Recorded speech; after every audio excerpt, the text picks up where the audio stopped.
Te Wairua.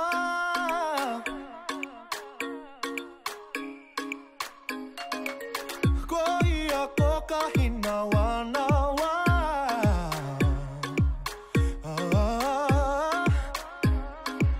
E kore rawa e tu whera ki te kore.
If you are between the age of 55 and 60, e noho. Yeah. Okay. If you're between the age of 60 and 65, e noho. Give them a round of applause. Yes. Oh my good everybody. If you're between the age of 65 and 70, e noho. Oh my te paki. If you're between the age of 70 and 75, e noho. Oh my te paki. Wow. If you're between the age of 75 and 76, e noho. If you're okay. If you're between the age of 76 and 80, e noho.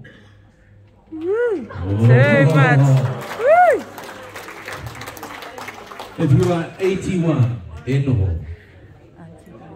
Oh my te paki. You are 82, e noho. 1, 2, 3. If you are, what am I up to? 80. If you're 83, e noho. You got 2 on your right. Oh. You have to get the 2 on your right. Oh. If you're 84, e noho. Oh my te paki.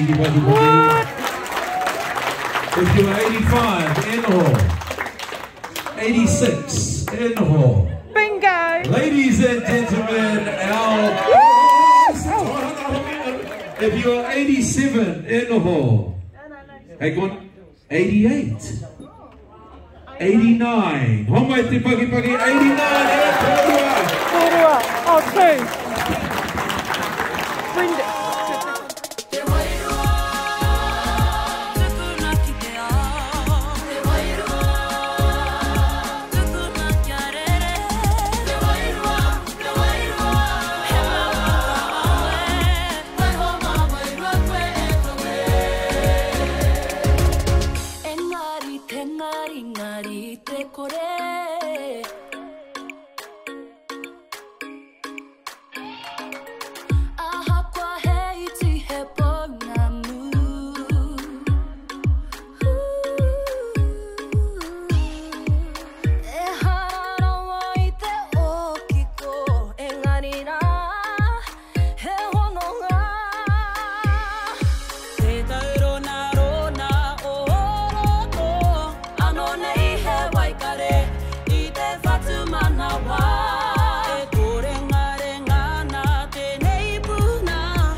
Hey, tama tu tama